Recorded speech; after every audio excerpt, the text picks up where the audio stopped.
are ramping up, which they are, but because Canada has now approved yet another vaccine option. This morning, Health Canada authorized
Welcome to South Asian Environment Dialogue. Those of you who see this program regularly know that for the last 6 months or so, we have been discussing the outstanding issues of environment and climate change in this region. And the South Asian region is a very important part of the globe where a lot of things are happening in environment and climate change. And today we'll be discussing something which may not be strictly South Asian because it's a report on India's environment situation, but India being kind of an elephant in the room is very important in context of South Asia. And I have none better than I can have in today. Let me introduce the panel.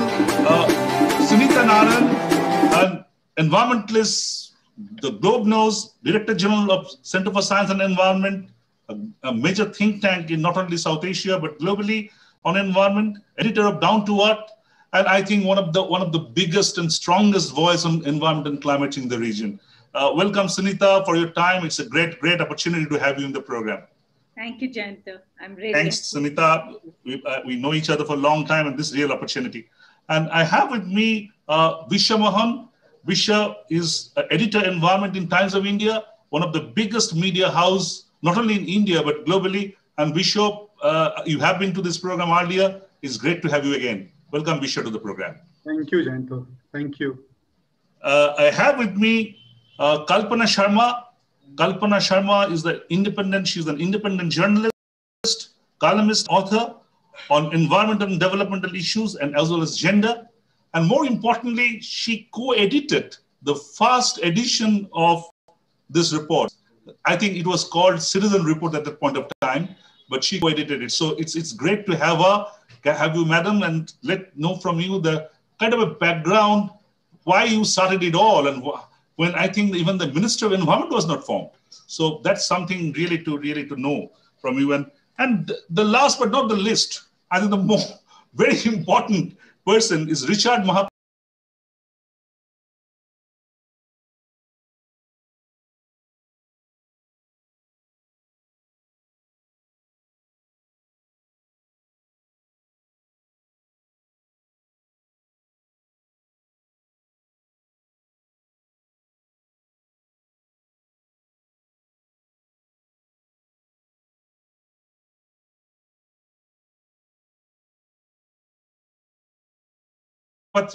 Richard is the managing editor of Down to Earth, being a major voice and major person in the environmental journalism in India. And Richard, I think, is extremely important cog in this wheel. And Sunita kept on talking that how Richard is important to build up this whole report. And really, I'm looking forward to Richard to know the nitty-gritties of it, that how this report has been kind of developed over the period of time.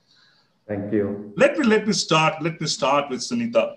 Sunita, this report, this State of Environment Report, India 2021, what are the big trends you feel coming out of it? So, Janto, three big trends, and I think for your South Asia audience, it's also very relevant to South Asia. Number one, we are seeing that there is an increased trend in terms of toxification of the environment. Now, we know that as our countries develop, as we industrialize, as we use more coal, as we burn, as we have more motorization, the impact of that is in terms of increased pollution. It happened in the rest of the world as well. It happened across the world. If you think of the London smog incident, if you think of how polluted the Thames or the Hudson were, it's the same situation with our rivers today. And what the state of India's environment shows us is the trend in terms of pollution and toxification is not changing. It is becoming worse and worse. And that clearly tells us that as our countries are industrializing and as economic growth is happening, the burden on pollution and therefore the burden on health of human beings is increasing. And this report also therefore tells us that this is in spite of the fact that our governments, our judiciary has played a very big role in trying to control pollution, but it is still not being controlled. And therefore what we are pointing to is the fact that we need a different approach in the management so that we can actually find strategies unlike the rest of the world, where they first polluted and then cleaned up. Countries like India, countries like Bangladesh, countries like Nepal, Pakistan, we cannot afford to first pollute and then clean up. So we need strategies in terms of how we can reduce, how we can grow, but without pollution. And this is where this report points towards, whether it is moving towards cleaner fuels, whether it is moving towards ways in which we can do mobility management so that we can actually move people, not cars. So essentially the report points to a crisis of pollution, of toxification, but the report also points to the fact that we cannot hope to control this pollution if we do business as usual as it is done in other parts of the world. We need a new strategy. And the second thing, Janto, just for a brief thing, the report also looks at the second big issue for us has always been environment as development. Because for the South Asian region, we are not environment versus development. For us, it is environment and development. And therefore, for us, the issue in the report also is to look at how land, water, forests can be used better to build livelihoods of poorer communities, build resilience, and that in the age of climate change. Because what is very clear from the data that we have put in the report is that climate change is a reality. Extreme weather events are happening in our region. But what is also very clear is that these climate change will exacerbate the mismanagement that we ourselves, human beings, are doing to our land and water resources. So those are the two big trends, Jayanto, if I may put it, that the report really talks about with a lot of detail. Absolutely great. But my point is, Sunita, is that with these major pointers that we just mentioned, now, as we mentioned that in South Asia, it's environment and development rather than environment versus development. You have been preparing this report, I think, annually. CSE has been doing it annually, Down to Earth is doing it annually. What do you feel? Over the years, the situation has been kind of in a similar equilibrium, or it's going down or going up? How's the overall general assessment? I'm not kind of picking up in singular points, and generally, what do you feel? I mean, Jantu, in South Asia is too complicated to come up with an assessment like that. Anything which is right is also wrong in South Asia, okay? Anything which is white is also black in South Asia. So I can only say to you that our assessment is very clear that overall things are not getting better, that COVID last year is also going to have major impact on the health and the livelihoods of people, is going to push people further into poverty. The only good news that we are finding is that we are realizing that this is not the way ahead. So if you look at the report, we have some very fascinating chapters looking at how India needs a car scrappage policy, for instance.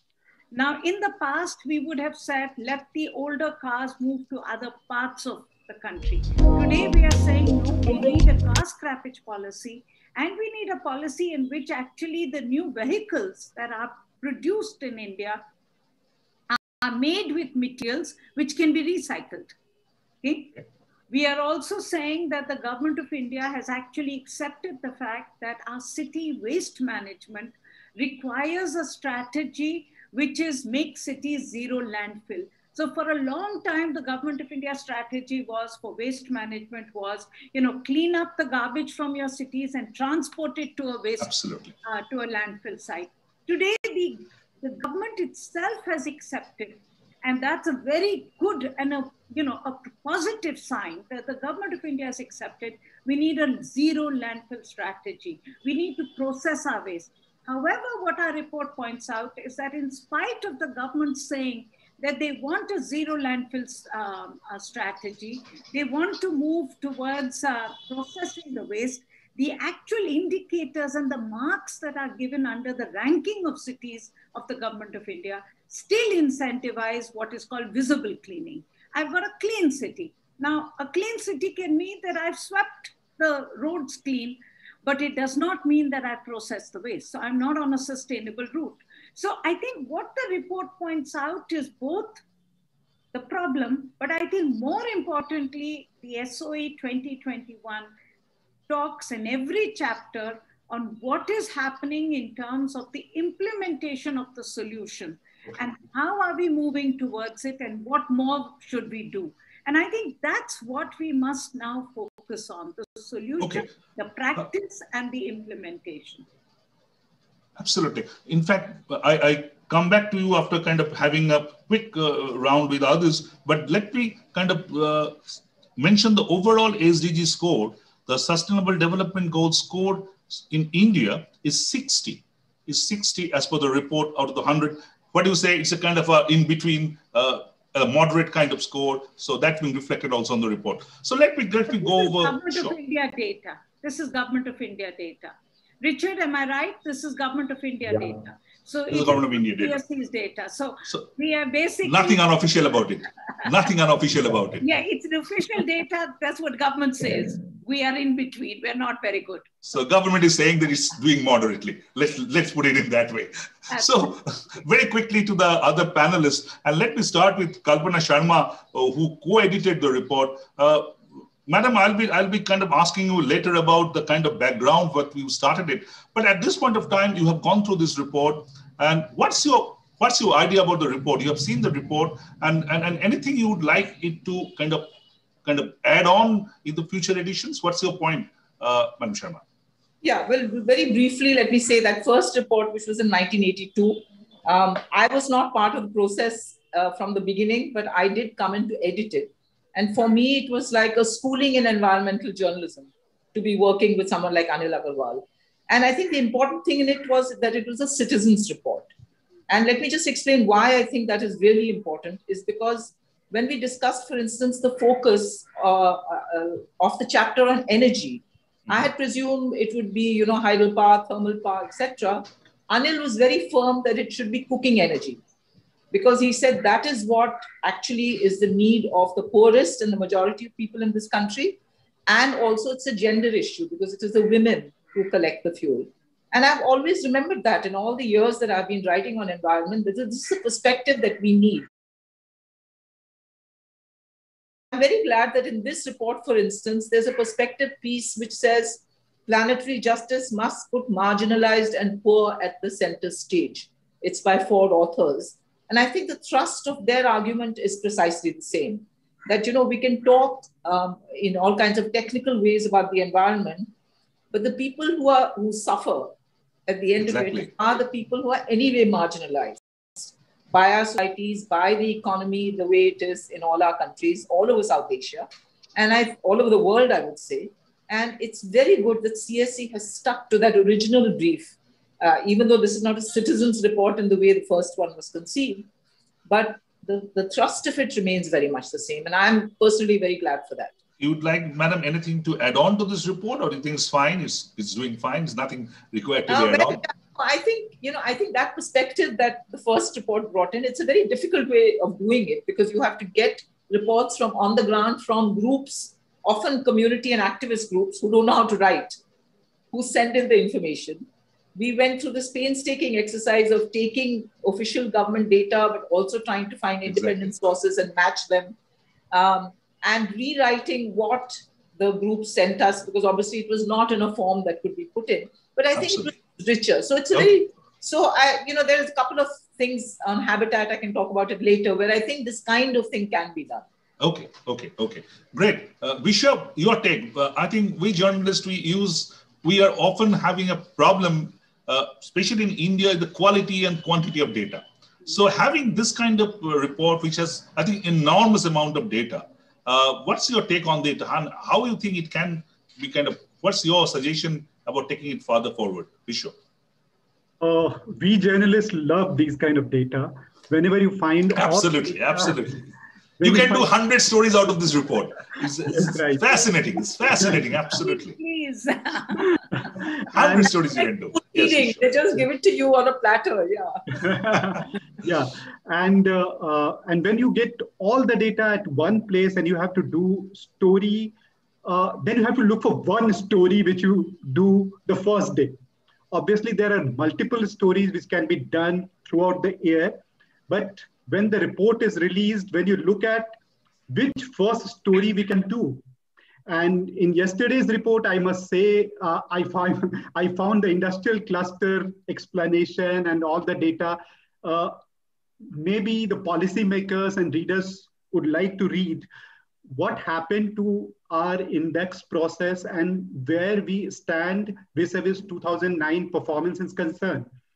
So when we look at the data, it was sad to look at the data in the sense it gives a very bleak picture of the air, water, and land contamination situation in the country in the last 10 years.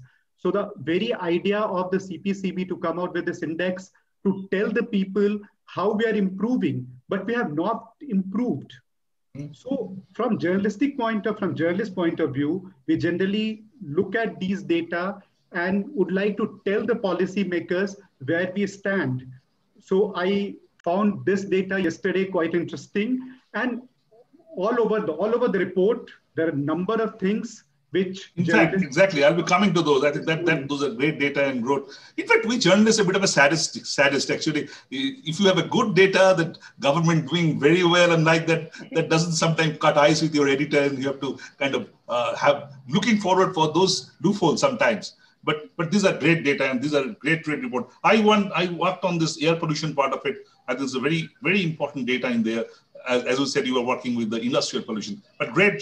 Anything you want this kind of in future more to be added?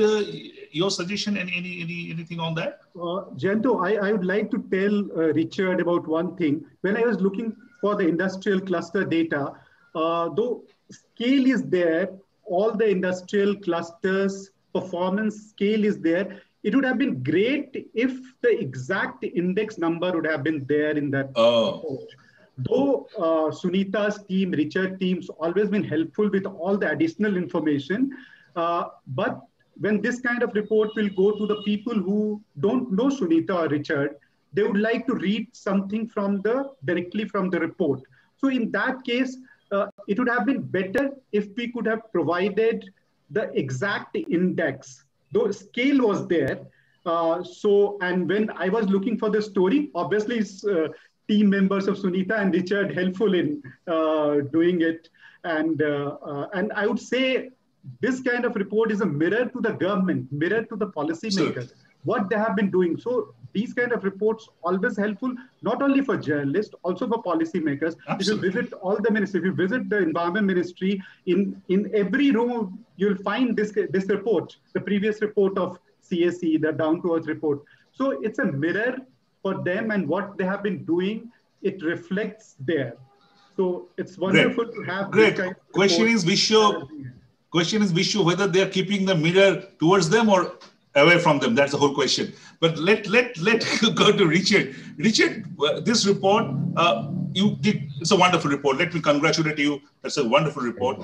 Now, what else you would like to do in future with this report? Anything you have in your mind yourself?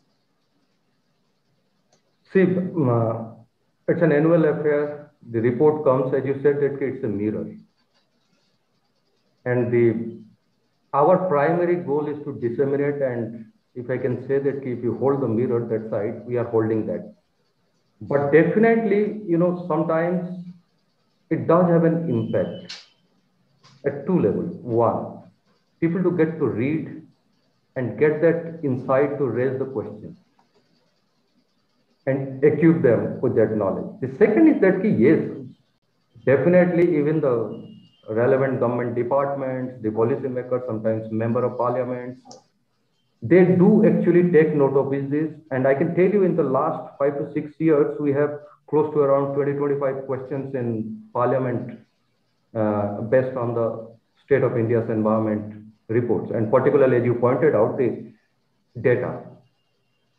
And fortunately, the data are actually originating from government only. We don't have that capacity to do our own data crunching, but we do analyze the data, and the government data, which is in public domain, tells a different story when it appears in this book. And okay. So, in fact, please continue. No, continue. Okay. I'll come back to you the details of those, but let me go back to Sunita. Sunita, along with whatever Vishu, Kalpanaji, and Richard mentioned, I have two quick comments to add. One is, I think this report needs to convert it into something of summary for policymakers, in line of what IPCC does, because I'm sure that those politicians and the political executives don't have the time to go through the whole report. So a summary will actually help them out. And also, because it's a state-wise report, it can actually go to the respective states as well. So what's your thought on that? And also, I think the rivers across India are in peril, real peril. So if something can be done, you have a chapter on water, but specifically on river, any thoughts on that line, Sunita? No, good ideas. I think all of them are very good ideas. It's just that, it's all about capacity, how much we can do. In terms of a summary for policymakers, I've often wondered about it. And Richard and we, in fact, this last week, Richard was working with our colleague Shuparno to sort of crunch the report into press releases and put out the data in terms of data cards. And you would have seen the data cards that we have done. It's difficult to do a summary of the SOE. And I think you lose the richness of it, okay? And I therefore really believe that the value of the SOE is a little different than, say, Down to Earth or an article that is written. The SOE is about the package and what you get in terms of the year's overall trends and big stories that you are putting together. So yes, we should try and do better executive summaries, but I have a feeling what we will do increasingly in the SOE is to do more of the state of art. And I think the state of art provides people a sense of where are we going. And that's a big thing. I mean, yesterday, Jayanta, you were very much part of the release function. And, today when I was discussing with my colleagues what did they think of the release function, Vishwa, you were not there yesterday, but there were 65 people on the panel releasing the report. And the combined experience of those people was like, you could put books and books together. But what was most important, I think, for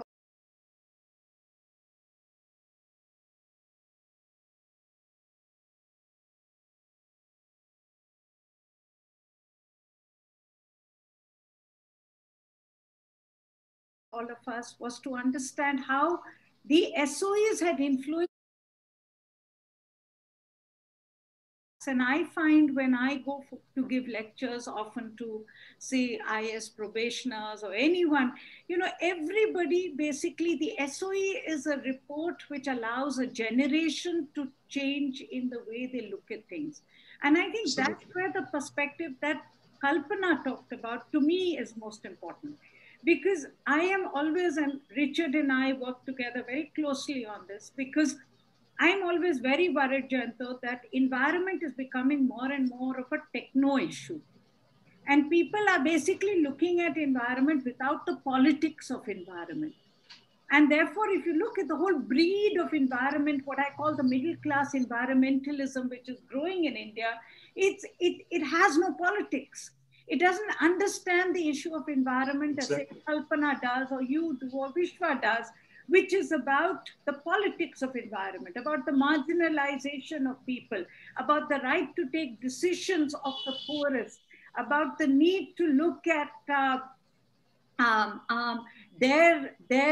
you know, not in their backyard. I mean, I'm finding it so bizarre today, Jayanto, that I'm getting this backlash from middle-class environmentalists about farmers. And, oh, you know, it's the farmers who destroy the air pollution of Delhi. And I mean, I will not name the person. Kalpana knows him very well, a very senior journalist, writes for Vishwa's paper, a very, very, very, very illustrious columnist.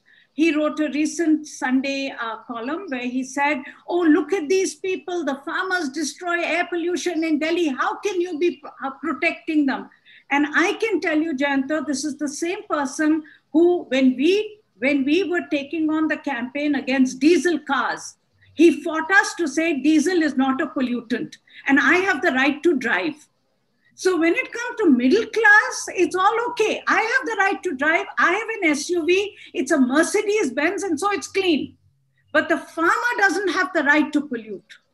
Okay? So I think it's very important that we continue till as long as we can, Jayanto. I think the most important thing for us in CSC, in Down to Earth, is to make sure that as long as we can, however strong our voice is, and it will not, I mean, you know, the new market forces are very, very strong, but our effort will be to keep this question about justice, marginalization of the poor, and the politics of environment as strong as possible, in spite of all the efforts against us. Great. Before I let you go, Sunita, a very quick response from you. Politics is a big, big player everywhere. India is even more than that. Many elections coming up in various states in India. There's a report being reflecting on each of the states.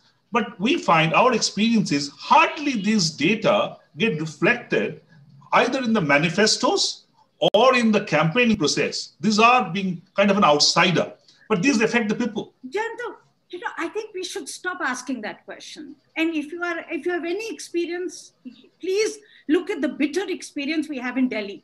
As soon as air pollution became politics, it has become vile. It has become vile. Okay? Everybody is pointing fingers at each other. Okay? Our chief minister doesn't waste any time in saying, I am clean, but it's the farmers of Punjab who are dirty. Okay? So let's be very clear. I think at this time in India, I would have two messages. One, I think the politics of India have reached such a low level. I'm sorry to say this, and I think this is not just India, but across the world, that I would prefer environment to stay above the politics rather than within the politics. Okay, number one.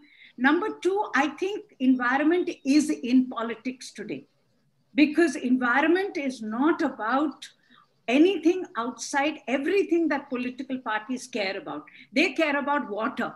They care about farmers. They care about doubling the income of farmers. They care about sewage. They care about cities. They care about worker rights.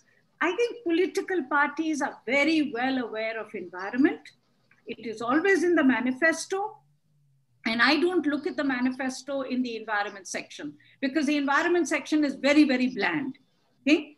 I think you need to see environment as it gets integrated into the development agenda of this country, into the development manifesto of the political parties. I think the more exciting part of it for me, as somebody working in the field of environment since the 80s, is I have no doubt that environment today is center stage, that environmental issues are on the political agenda today. We may not call it environment, but they are definitely part of it. They are environment. They are very much there. Very much environment. And I would prefer that we look at environment from the development perspective. Absolutely. Rather I than think just look that's at absolutely great. I think, thanks, Sunita. I think great opinion. And let me go to the others to have the options. Yes, Let me go I will to. need to leave you now. I know.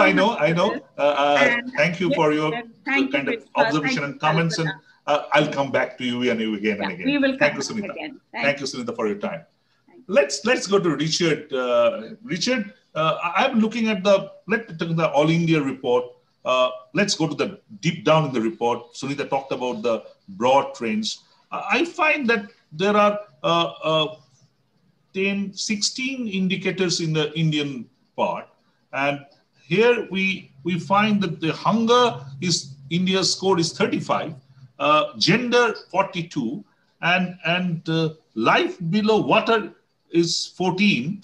Sorry, no number is there. And overall, India is 60. How you see this report in the developmental perspective? Sunita just mentioned environment to be part of the development. How you see this report in that context? See, first one, if you just go by the index, the ranking is ranking for a country which we claim to be the fastest, one of the biggest economy. I think it doesn't look good. The rank is actually not middle way. You know, a ranking of 60 doesn't put you in the middle. And for a country like India, the middle is also not suitable because we have hardly 10 years to go to meet all these things. Now come to the point, the other part. What does it indicate? Since yesterday, many people are asking that, suppose the states that are really registering great economic growth are featuring much below in human development indices. Why is that?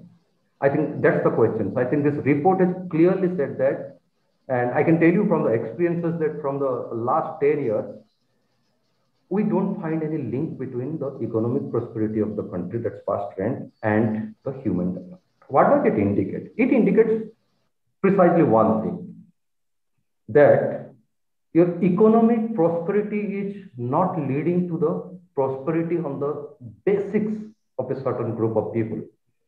Remember, the whole existence of this country, the government and everything, the policy programs are for the only one objective: eradication of poverty. And that's also the goal number one. And we are not doing that. And poverty is not just an income poverty. Many other... Richard, sorry to interrupt you here. From ages, since Madam Indira Gandhi's time, poverty eradication is the point every political parties are making. And here we find the score is 50, hunger is 35, while the I think the economic development is 64. Are they matching with each other, you feel? No, not at all. This is the point I'm saying, your economic growth doesn't have any correlation with human development, first. Second is that who is poor in India? If you look at it, it's very startling. Like last year also we reported about it. Poverty is getting chronic. And remember, this is defined as a level of poverty where you transmit your poverty to your next generation.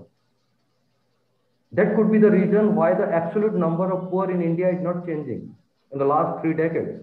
It means if your parents are poor and you born in that family, you have chances of remaining poor forever in your life is higher. And that is chronic poverty. And what we are seeing that particular geography, particular group of people that all these reports are showing that are not happening. So why is that? If your economy has, 5-fold growth. And Richard also here, I think this report saying that, sorry to interrupt you again, this report is also saying that due to COVID, you have the new group of poor, and the climate change also triggering new group of poor. So you add on to that already poverty that you are having. So things are not very rosy, not very hunky-dory. Yeah, very much. If you just remember, last time India had stopped calculating its poor since 2011, and that's a global problem.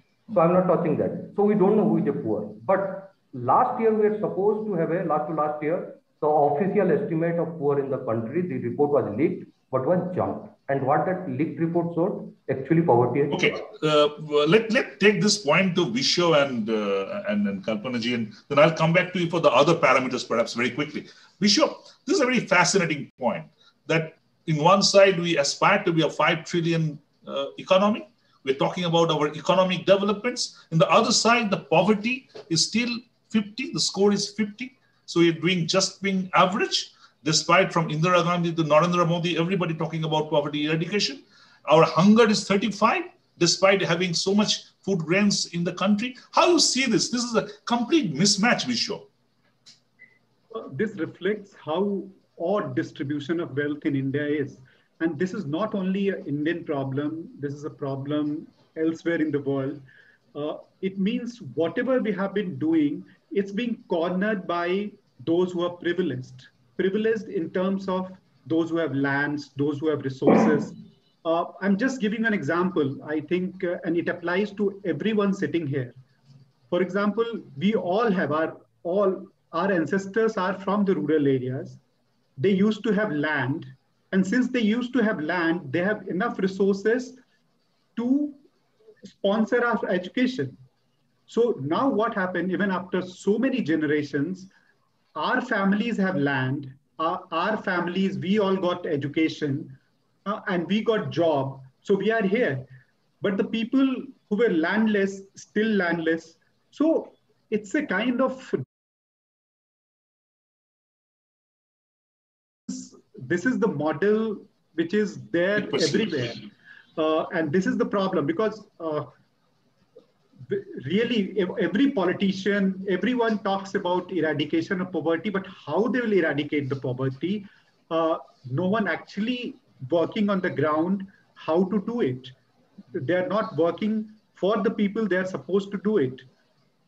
People from our middle class people join politics, middle class people join college, universities, but the population is not as swift as it's supposed to be. And that's a very interesting thing, as Richard was just mentioned, that the data is almost stagnant over the last many years. It means that you cannot really drag back people from poverty to kind of upper than the poverty level. So it's almost kind of in the same stature, despite this slew of government programs, the thousands of crores being kind of put into the system, this is not being acting. So is the government system acting actually to eradicate poverty? That's a big question coming up. Yeah, basically what I think, my experience in the journalism shows that whosoever, if the poor is getting benefit, all are the default beneficiaries. Politicians do it for their own politics. The people are just the default beneficiaries. Okay. It's very important. I'll come back to you for the other parameters, but let's go to Kalpana ji here. Kalpana ji, you have been writing about the developmental issues you mentioned about at the initiation when you, Anil, and kind of worked on this initial report.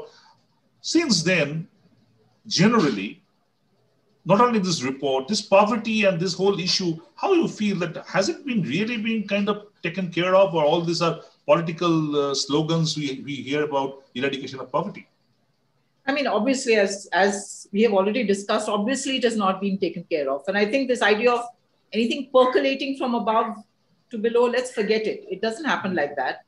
And we've had economists like Amartya Sen, Jean Drèze, and others who've talked about how you have to build human capital to overcome poverty. And yet all the programs that actually will do that are the ones that are often neglected. You know, the Rural Employment Guarantee Program, for instance, which people had to fight to get. Even today, it's one of those that constantly you have to keep saying to people, to the government, that this is where you have to put income into the hands of the poor, and you build assets also at the same time. So it's not charity. that is needed. And at the same time, even, this thing of skill development, who are you doing this for? So dole politics is not working. Yeah, I mean, dole politics is not working. There's a lot of sloganeering. And, as we're discussing the environment report, let me just say that, there's no better way to understand this than the manner in which environmental issues have been handled without this perspective of the poor. Because in 1982, there was no environment ministry, but there were slogans about the poor. I mean, we've always had this thing in India of talking about the poor. In 2 years after that, we had Bhopal, which is still considered the worst industrial accident that has ever taken place. Bhopal was illustrative of precisely this, of a policy of location of hazardous industries where you did not pay any heed to the fact that there was a poor colony right on the doorstep of Union Carbide, where the majority of the fatalities took place. And to me, it's appalling that today in this report on the whole issue of industrial pollution, we're back to where we were. Exactly. Absolutely. And not just a number that there are 88 clusters where are these 88 clusters? I will tell you, the majority of them will be where there are poor people living. Exactly. They are Absolutely. the ones who You hit the nail. Let's bring Richard here. Richard, this is fascinating. What Kalpana is just mentioning, that if you look at the kind of industrial sectors, Bishop spoke at the beginning about his report on the industrial sector, and Kalpana just mentioned that you look at the poverty, you'll feel that they are kind of superimposing on one itself. What do you take on that? We had a Bhopal, but it really didn't kind of cater to the kind of reaction or response, institutional response, so to say, what we should have happened. And what are the other red lines of the report, as you find? Very quickly, Richard.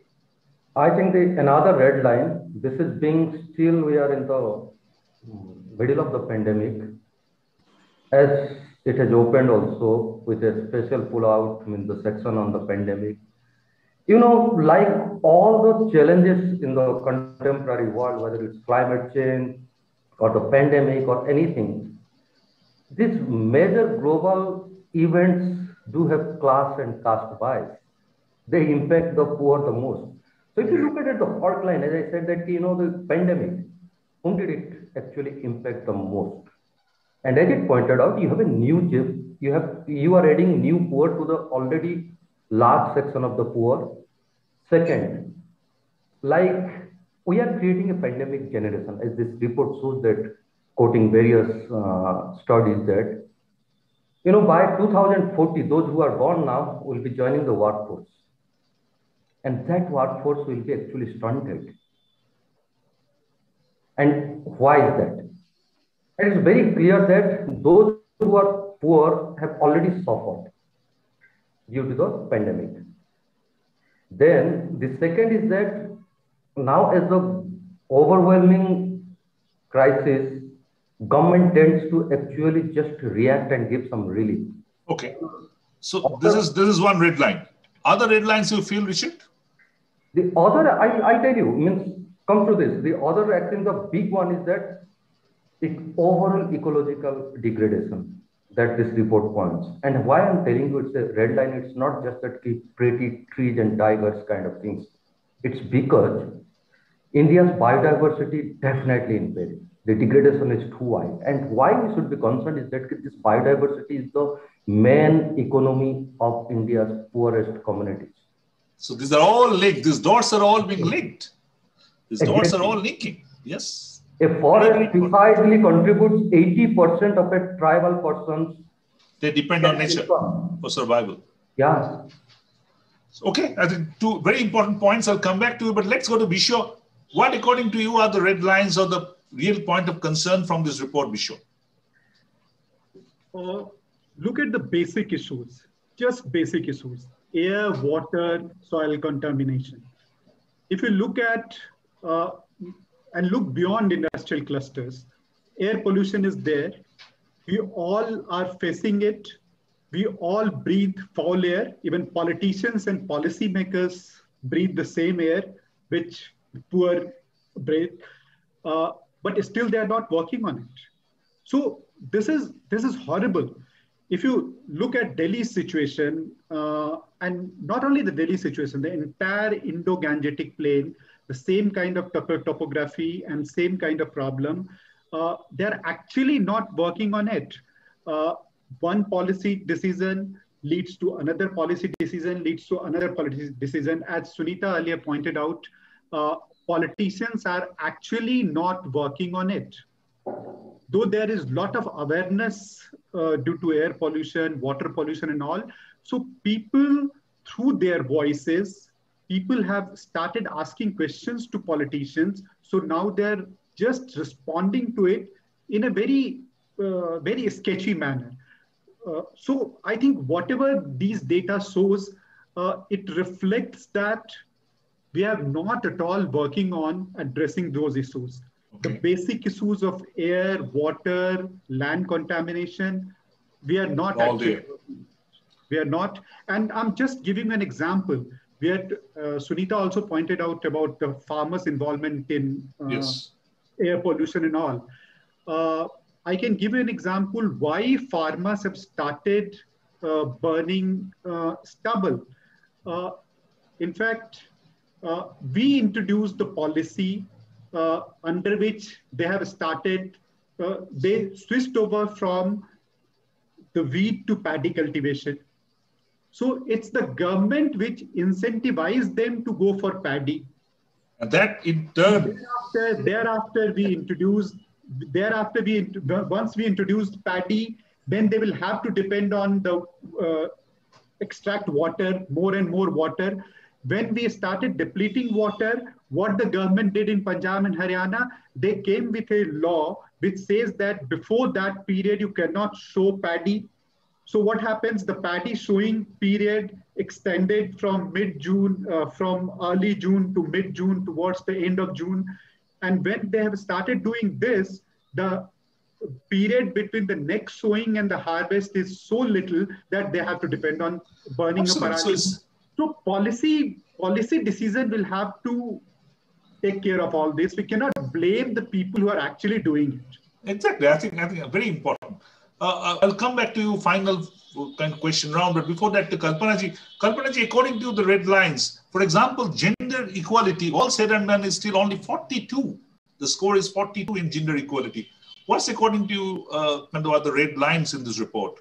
Listen, we can make a whole program on gender equality, which is, it's a chronic situation in this country, frankly. Every day there are reports which show you that violence against women is it's like a pandemic, frankly, both within homes and outside.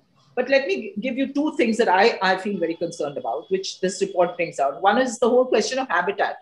India is urbanizing. I live in the biggest city in Mumbai. And again, everybody talks about rehousing the people who are in the urban poor settlements. So there have been programs.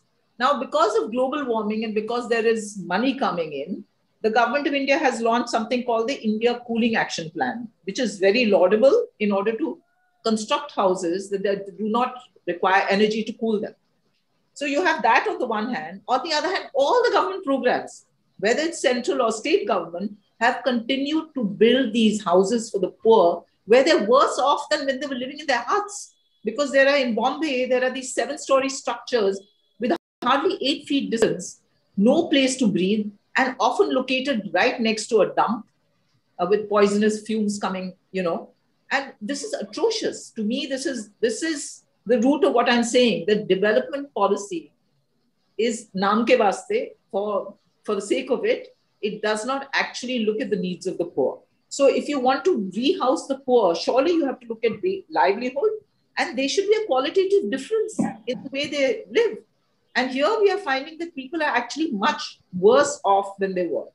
So that is one, I think. And the other thing I think is the whole issue of environmental regulations and how now, just because of COVID and there's a downturn in the economy, there's this thrust to try and revive the economy. And the solution for that is to dilute the norms that are already there. Exactly. Now this report shows that even the norms that were there are not being followed. If between 2009 and today, we have these industrial clusters. Okay. What are we talking about?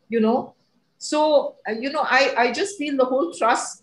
And so more compromises. And let me say a third thing, because a number of us are environmental journalists. I think we must look at the fact that the space in the mainstream media for the kind of reporting that did take place during the 80s and the early 90s on environmental issues, which all led to advocacy and pressure on government to try and change things, has virtually disappeared. So pollution has not disappeared, as the report shows. Environmental journalists are very much there, and they are not finding the space. And many of the environmental journalists today are still those who Anil Agarwal trained in those early years to ensure that. So I think, the media structure in a democracy, how do you put pressure on government to change policy? Okay. So let's go to Richard for a quick round again. We are talking about the negatives, but there are some positives in the report as well. Everything is not black. I can find that there's a score of 72 in the number 16, which is peace, justice, and strong institutions. There are other good scores as well. 88. 88 is the score in clean water and sanitation. So there are a few positives as well, Richard. Yeah, definitely. I think on the institution part, India definitely, you can, whether I should say in past tense or present tense, but definitely I think we have good institutions. Division of work, the judiciary, the executive, legislative, and many institutions have been created, whether they are effective or not. These rankings are, if you look at it, that institution per se. The presence, existence of an institution, that's why on this parameter we always score quite good, that way. So we cannot compare. And also on the water and sanitation part, has a very good score, 88. Yeah. Sorry, which one? Water and sanitation. Yeah, and water and sanitation. See, remember the Prime Minister taking a personal interest in and the Swachh Bharat mission. And that was a global SAM for, so world's largest number of people defecating in open in India. And apparently we attend the open defecation free status a year before in 2019. But that could be the reason why the rank is good. And also energy, I think 70 in energy. But the report has pointed out one thing that we must tell you. Again, that like what Kalpana ji is saying, that the State of India's environment report always keep that last men and women. And particularly in case of sanitation and water, the last man has to be Gandhiji's a woman. Exactly. And if you look at it, the report has very clearly said that the easiest part of building toilets has been achieved. Now what about getting water to use it? Okay. Whether women will now walk 700 kilometers now a year just to fetch water for the toilet, extra to the fetching the drinking water. So it's adding another 700 kilometers. Richard, very quickly, we are running out of time. Is that energy, I think your score is 70. Do you feel it's a solar to do something about it? The kind of dominance of solar and the government kind of policy on solar, going big on solar, is to do something about this score of 70? Yeah, the energy basically has scored this much for 2-3 reasons. Yes, definitely the focus on the renewable energy and particularly, to decentralize it and these things, it's minor. That's it. But very quickly, the Ujjwala scheme and the cooking. Oh, okay. That declaration itself actually checks off your ranking. Okay, that puts it down. Okay, great. Very quickly, we have just 5 minutes. Let's start with Vishwa first. Vishwa, how you want this report to be utilized by the government, and what do you think needs to be done to push government to kind of utilize these findings? Because these are very, very important findings, not only on environment, but as Sunita said, everybody said, on developmental sector services as well. What's your thought about it? How government should use it? Yeah. I think the report has come during the pandemic year, and when a lot of parameters have seen a drastic change. So just look at it as a base year and try to build from here. Okay, so, great words. Every policymakers use it as a handbook, look at this data, and now start rebuilding India in a different way. Look at it. Because it's their data only.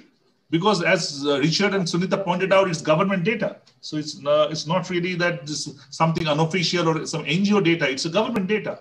So nothing unofficial about it. So they should look at the data very, very closely. Great words. Kalpana ji, your take on that? How should government utilize this report? Well, you yourself have said this has got government data. They already have access to it. So there's nothing new in that. I think what can be the way the pressure can be built on the government is for environmental journalists, and I really repeat this, that they pay heed to what is in this and investigate each of these things, whether it's industrial pollution, whether it's habitat, whether it's sanitation. As Richard said, you have data about toilets, but how many people are using them? How many women are using it? This is what has to be written that has about. To be done. Yeah, that is the only way we can hold truth to power. Okay, Richard, how you can hold it as a mirror to the government? What's your plan, Richard? See, the holding the mirror has already happened. The report is there. The reflection is already there. No, you turn the mirror towards them. They turned it around. The question is, I'll give you an example of a king who refused to believe that he is aging. And suddenly one day he looks at his own photograph in his bedroom, and that photograph is aged. I think I can tell you to what Vishwa also told, that let's take this pandemic, post-pandemic year. Post-pandemic. Because the pandemic we have taken us back 5 years to 6 years in all the major development indicators. So let's get serious about it. Accept it that we are not that middle level and supposed to be such a big country with a big economy and supposed to be the fastest, the largest, everything. There's no doubt about that. And I think let's spend on development. Okay. I think with that note, what just Richard mentioned that with this pandemic here, also Bisha mentioned and Sunita earlier mentioned, Kalpanaji mentioned, that this report very clearly shows that the poor in the country are in trouble. And if you look at the dots, be it the industrial sector, be it the air pollution, be it the climate impact, poor are there who are feeling the brunt of it across India. And if we look at the state data, I saw the report very closely. In every state, many of these indicators are in trouble. So it should hold as a mirror to the government. It's a government data. It's nothing unofficial about this data. This data are government data, Sarkari data. They should use it. And as being mentioned by Vishwa, this year should be seen as a benchmark year. This is a kind of a life-changing year, and government should try to build up on that. They're talking about this poverty eradication for ages without understanding that without taking care of environment, politics and poverty cannot be eradicated at all. So need to understand that poverty has that linkage with the environment. So with all this, another day, another time, thank you everybody for your time. Thank you. Thank you. Thank you.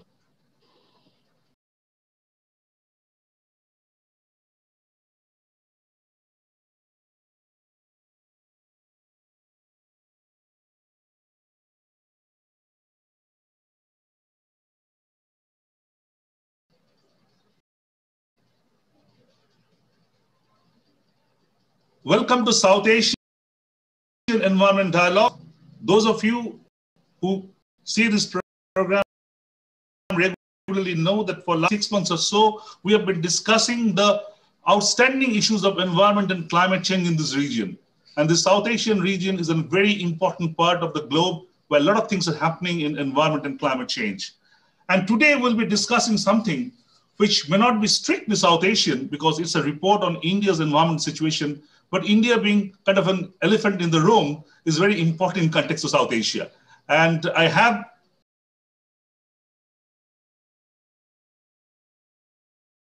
none better I can have in today. Let me introduce the panel. Sunita Narayan, an environmentalist, the globe knows, Director General of Center for Science and Environment, a major think tank in Northern South Asia.